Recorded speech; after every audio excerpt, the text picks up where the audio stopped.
I was very moved when I interviewed Clint Hill. He started to cry, and I confess that I got tears too. Veteran 60 Minutes correspondent Mike Wallace once said in all of his career as a journalist, very few people made an impression on him like Clint Hill, a former Secret Service agent who was with President John F. Kennedy in Dallas that dreadful day in 1963. It's a day that's been recalled a lot lately in the aftermath of the assassination attempts on former President Donald Trump. This is Mike Wallace looking back on his interview with Clint Hill during an anniversary special for 60 Minutes in 1993. He foolishly, I think he genuinely believed that if he had moved a split second sooner, he could have saved the life of Jack Kennedy. And he couldn't have. But he will take it. That sense of guilt. Wrongly, he will take it to his grave. There's no doubt about it. Hill's admission seemed to surprise Wallace, coming during a wide-ranging interview which was originally broadcast in 1975, more than a decade after the assassination. Had I turned in a different direction, I'd have made it. It's my fault. Oh. No one has ever suggested that for an instant. All that you did was show great bravery and great presence of mind. Even if you did not know Clint Hill's name at the time, you likely did know that photo of him climbing on the back of President Kennedy's limousine in Dallas, scrambling to save the life of First Lady Jacqueline Kennedy. He'd been assigned to protect the First Lady when her husband became president. At the time of the assassination, Clint Hill was just 31 years old. What was on the citation that was given you? Mike, I don't care about that. For your work on November 22nd, 1963, extraordinary courage and heroic effort in the face of maximum danger. Mike, I don't care about that. It turned out Hill had kept his feelings secret, even from his wife and fellow agents. Wallace was the first person he ever opened up to publicly, in that interview seen by millions of people. We didn't discuss it as agents. I never talked to my family about it. Clint Hill is 92 years old now, and we wanted to know what he thought all these years later, looking back at that moving interview when he spoke so candidly about that day. Why did you decide to talk to 60 Minutes? I never even thought for 1 minute that I was going to have the emotional reaction that I did. I thought I could handle anything. I didn't think it was going to be a problem. When it hit me, it really hit me hard.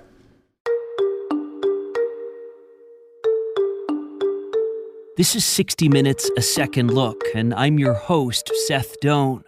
Our podcast delves deep into the vast 60 Minutes archives, thousands of stories dating back more than 56 years to 1968.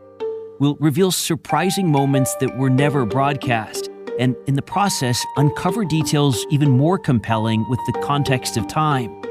Today, Secret Service Agent Number 9. Oh, wow.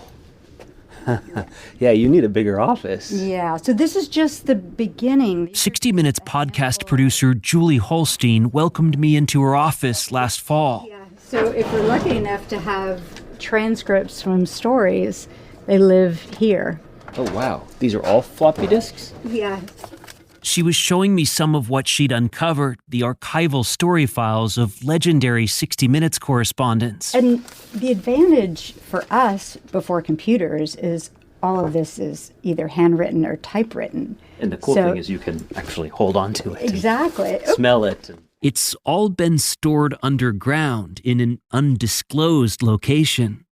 For months before I get involved, you've been going through, looking at old stories and trying to understand what might be interesting today. Yes, and part of that is also trying to figure out, if we're going to do a story from, let's say, Clint Hill, why were they asking certain questions? And why do we even care about those things?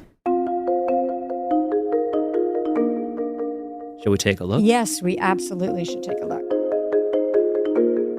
This is 60 Minutes. We're continuing an interview with Clint and Gwen Hill. The two of us sat down in the CBS News radio studio in Manhattan to watch Mike Wallace's interview with Clint Hill. which was broadcast on 60 Minutes in December 1975.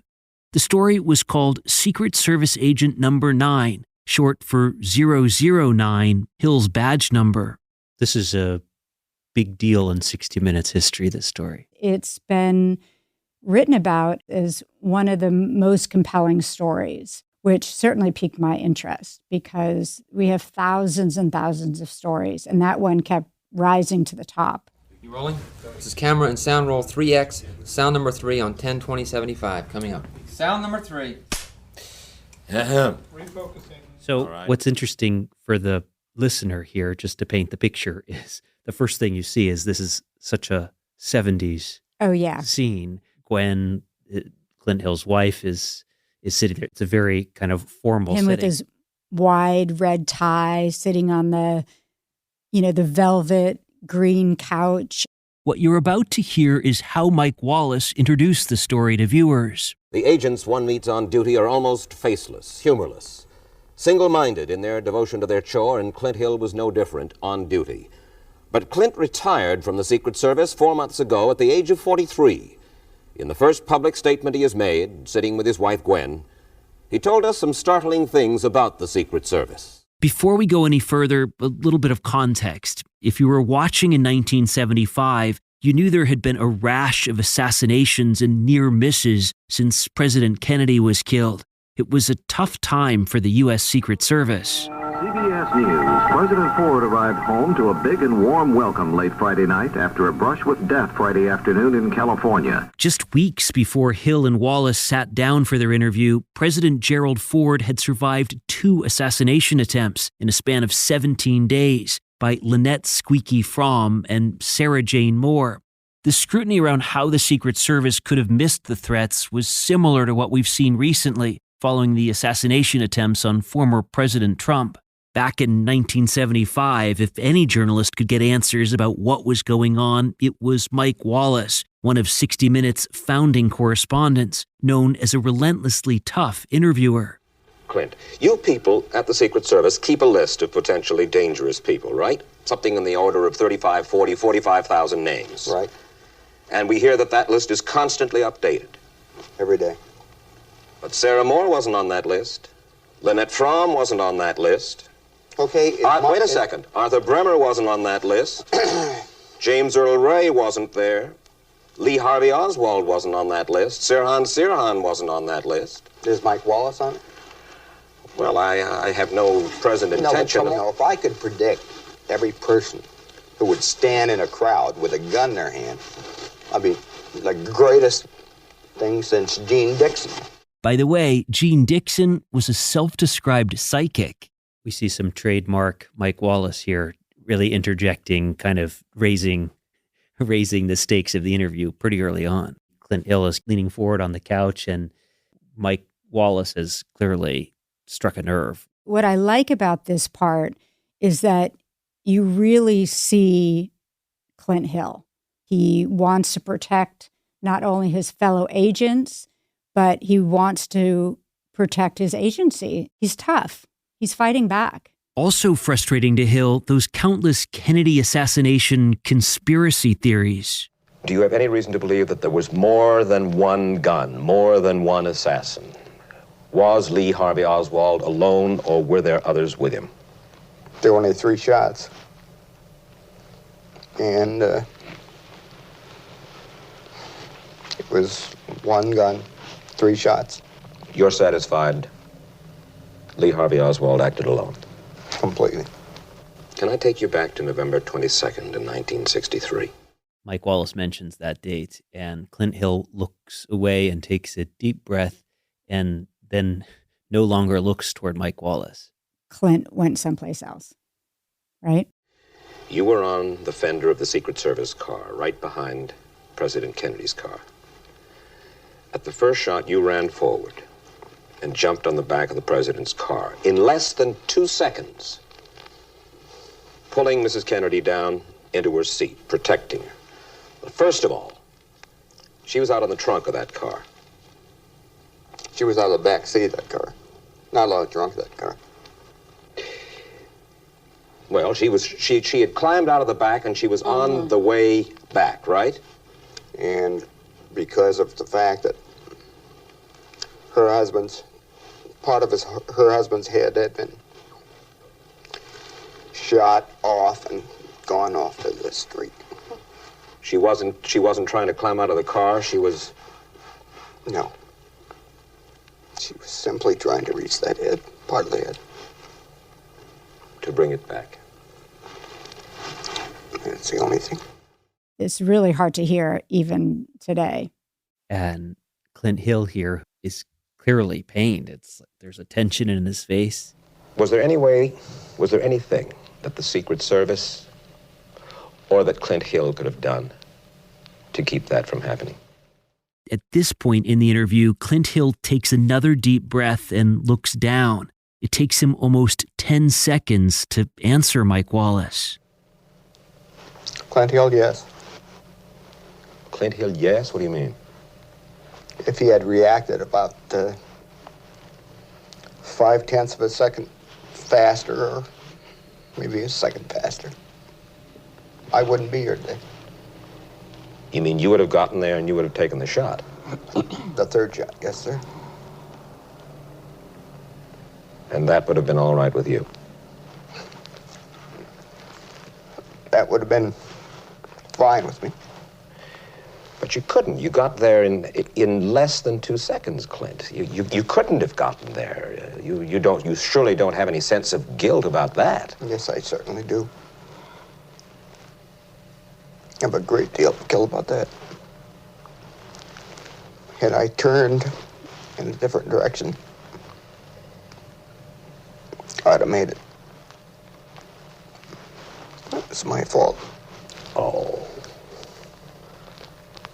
No one has ever suggested that for an instant. All that you did was show great bravery and great presence of mind. What was on the citation that was given you for your work on November 22nd, 1963? Extraordinary courage and heroic effort in the face of maximum danger. Mike, I don't care about that. If I had reacted just a little bit quicker, and I could have, I guess.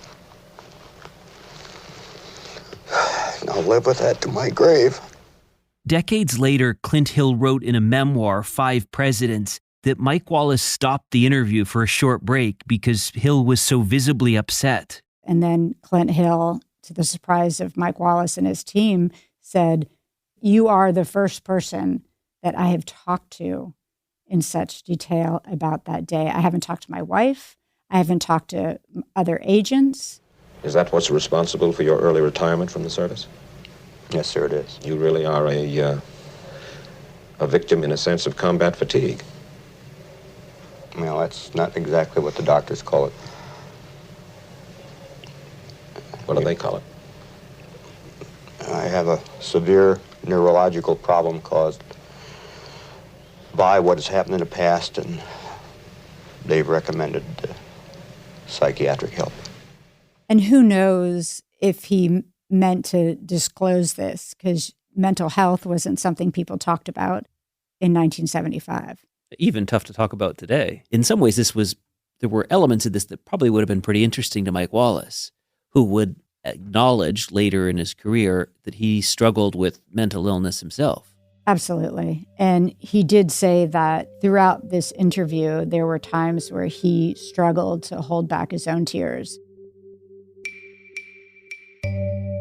And I'm particularly curious to know what didn't make it into the piece. Did a lot not make it in?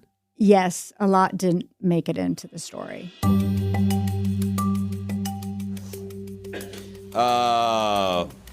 minute left on the film. Yes.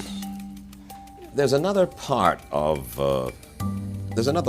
security for the president, and that is ensuring his privacy. Will you tell me something, if you can? We'll name no names, okay? Yes, Wallace went there. 60 Minutes, a second look. We'll be right back with more of Hill's interview from our archive, part of which has never been shared publicly before now. We'll also hear Clint Hill today. You think the interview helped? Yeah, I think without that, perhaps I would have just lingered in a horrible situation and never come out of it.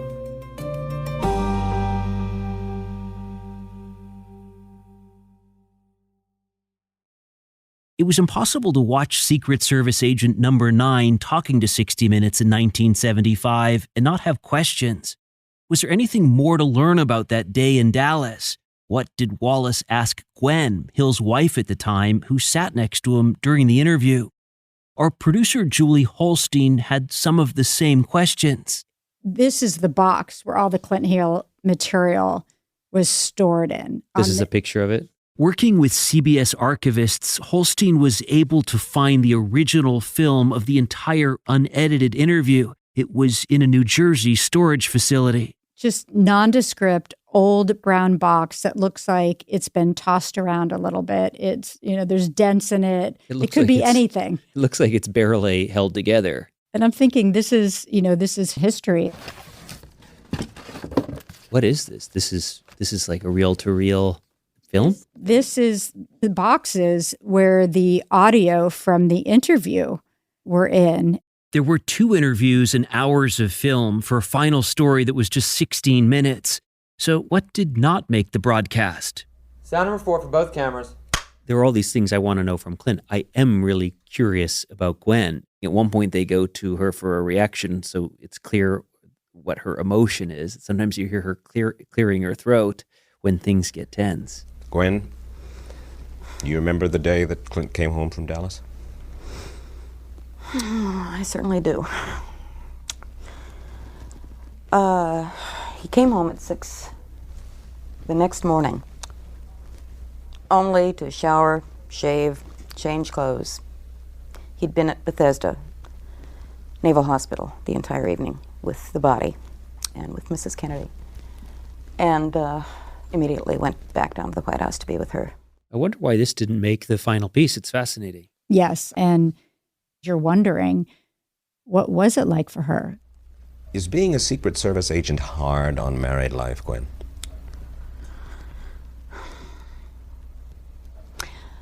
Yes, I guess it is. But if you're married to an agent, you learn to live with this job. Do you? What about the divorce rate, Clint? Right now it's up, but It's up high now, isn't it? very high. Hill's struggles strained their marriage. They never officially divorced, but eventually separated. Gwen Hill died in 2021. So the last bit of sound, Mike Wallace asked a question that no other reporter would have asked in 1975. There's another part of security for the president, and that is ensuring his privacy. Will you tell me something, if you can? We'll name no names. Okay? Okay. What do you do about some of the private occasions when they want nobody else to know what's going on? Whether it's in the White House, or whether it's in a hotel out of town, and you know what I'm talking about, and you know who I'm talking about. He takes a drag of his cigarette. Wow, this is quite something. This is one of the questions that you think about with President Kennedy. Yes. That he was a philanderer.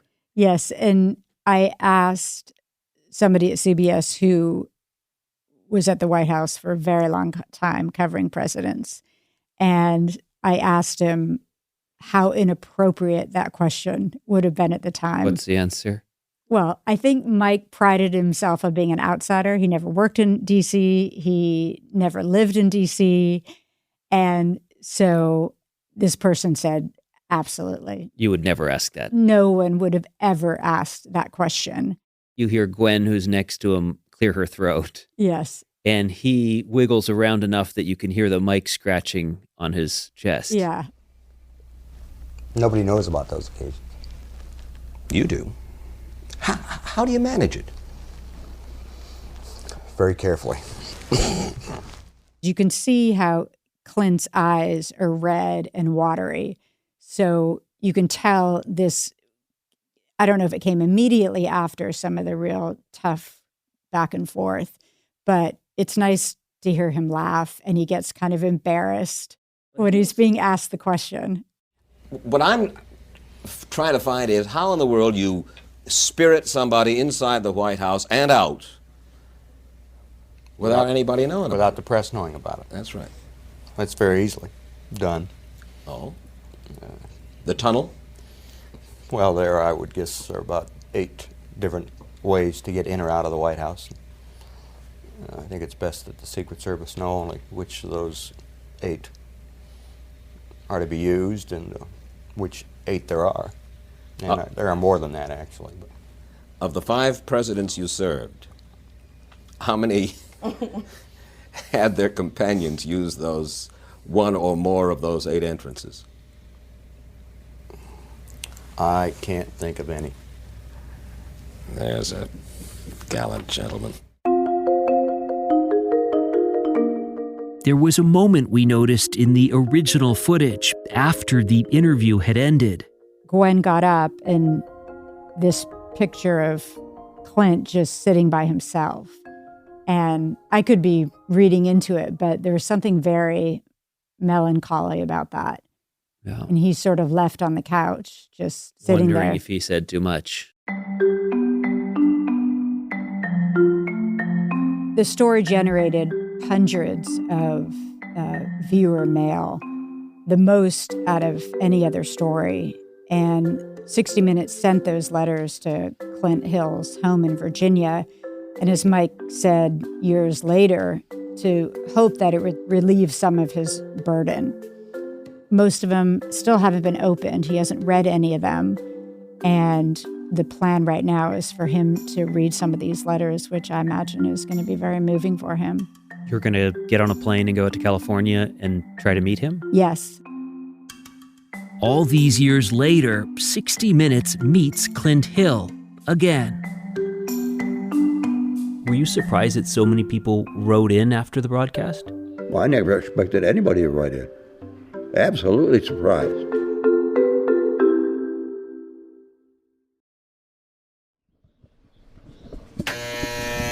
Hi, Lisa. How are you? Lisa McCubbin Hill is Clint Hill's second wife. She's also an author, and together they've collaborated on 5 bestsellers, including a book about the presidents he's served, starting with Dwight Eisenhower and continuing through the presidency of Gerald Ford. This is Dazzle. He's very friendly, but he likes to jump. Hi, Dazzle. Dazzle, the Australian Labradoodle, is named after Clint Hill's Secret Service code name. Hill can no longer remember the origin of the name, but Lisa Hill suggests it's due to his charm. Hi, Clint. It's really good to meet you. Meet you too. As we mentioned, Hill is now 92. Let me call Seth. Seth Doan, WhatsApp audio. Hi, Seth. Hey, how are you? I'm sitting here with Clint Hill and his wife, Lisa Hill. Hill has grown weary from talking about the Kennedy assassination so much, but he did agree to read some of the letters he got from viewers after the story aired on 60 Minutes. And we hoped maybe Clint Hill would share a bit more. Thank you so much for letting us chat with you. Oh, it's our pleasure. Where are you? Thank you. I'm in Italy. I'm based in Italy. Well, I've been all over Italy. I was there with Mrs. Kennedy at one time. We were there for about 4 or 5 days, I guess. It was a great time. Wow. A good person to get to see Italy with. Well, yes, quite. We'd drive down to the beach, get on a riva, go to beach house. Mrs. Kennedy, her sister, brother-in-law, Caroline, and her sister's son, Tony. Wow, it sounds like we're part of the family in a way. Pretty much. Pretty close almost, but not really. Yeah. Okay, I better get back to business here. Until 5 years ago, Clint Hill did not remember the hundreds of letters that viewers had sent to him. But when he was preparing to sell his old house in Virginia, there were some things to sort through. He was just going to call 1-800-GOT-JUNK.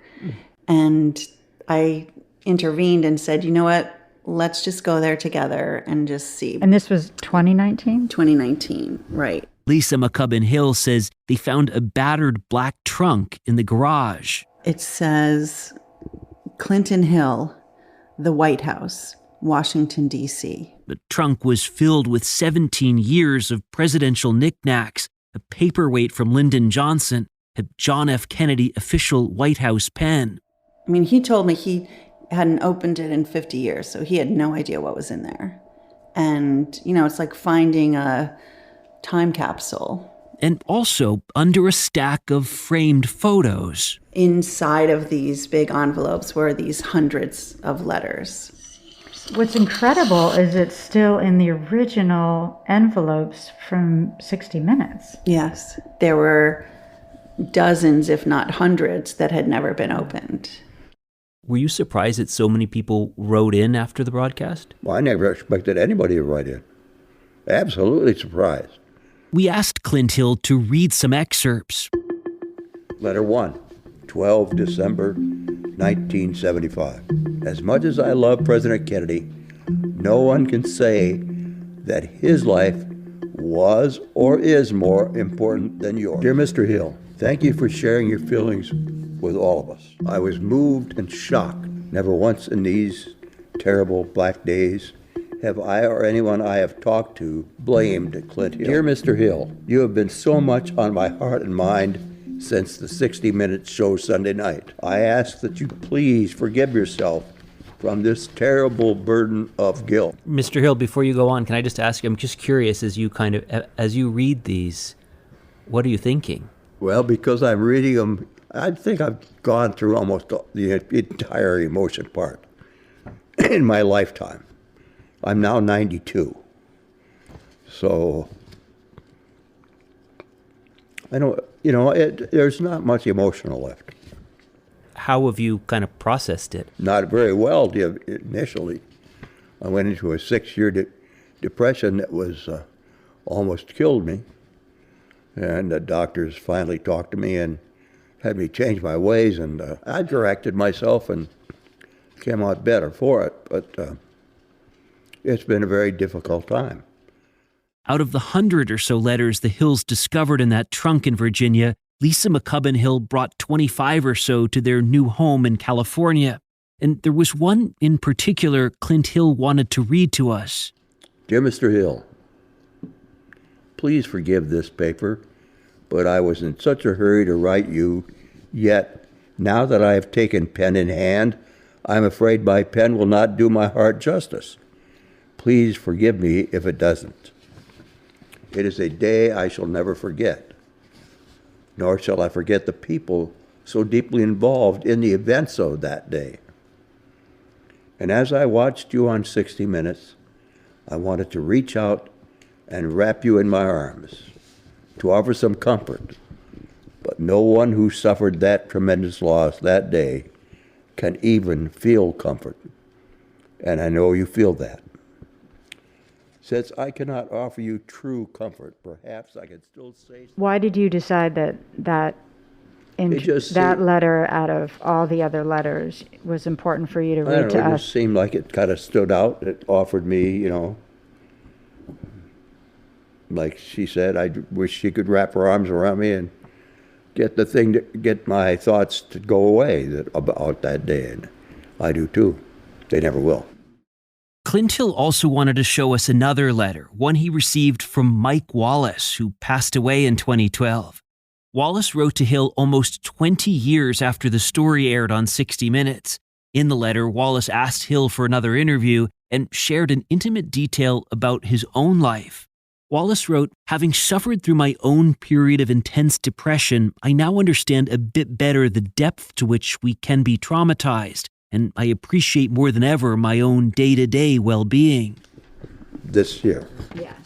Sitting in his living room in California, Clint Hill showed producer Julie Holstein the letter he had written back to Mike Wallace. He says it took him almost a year to respond. In it, Clint Hill reveals a surprising twist in his 60-year-long odyssey.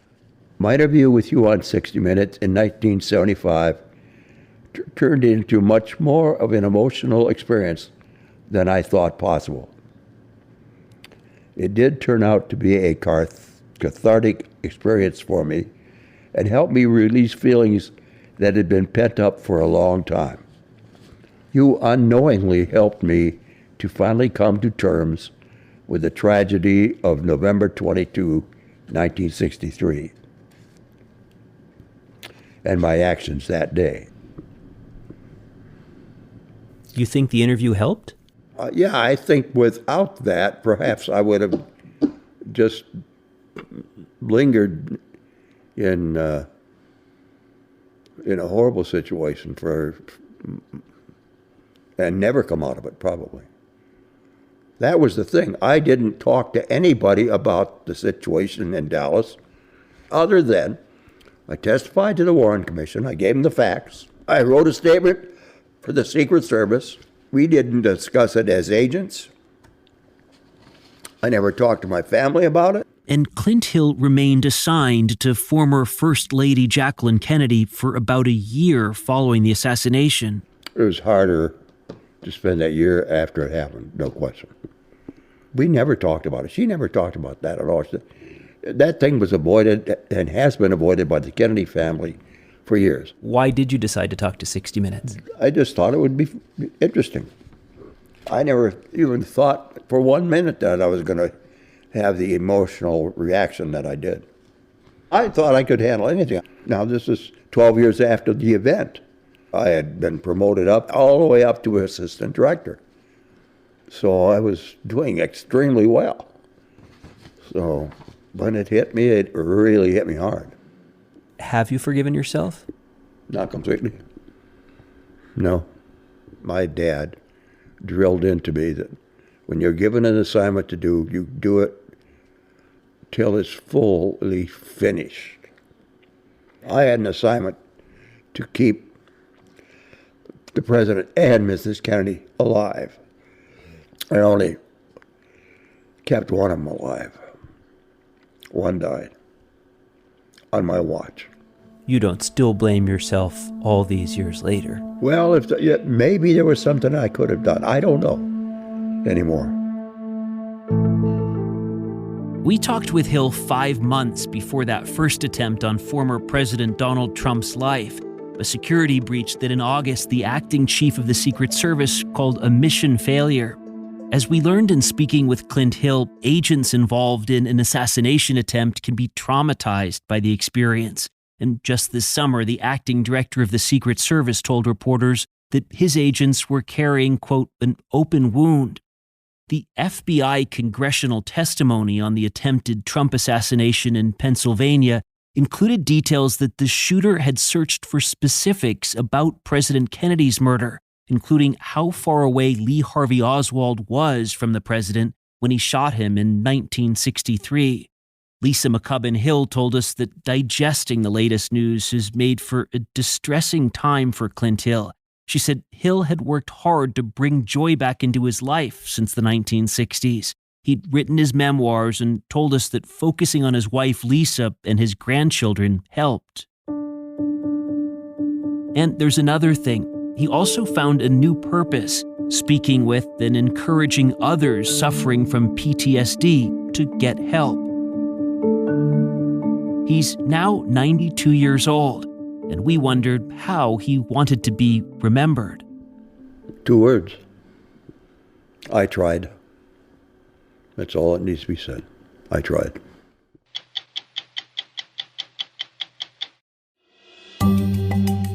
This episode of 60 Minutes, A Second Look was produced by Julie Holstein. Additional producing from Hazel May Bryan. Maura Waltz is the story editor, and Jamie Benson is our senior producer and engineer. Our fact-checker is Annie Cronenberg, recording assistance from Alan Pang and Marlon Policarp. Bill Owens is the executive producer of 60 Minutes, Tanya Simon is the executive editor, and Matthew Polivoy is the senior producer.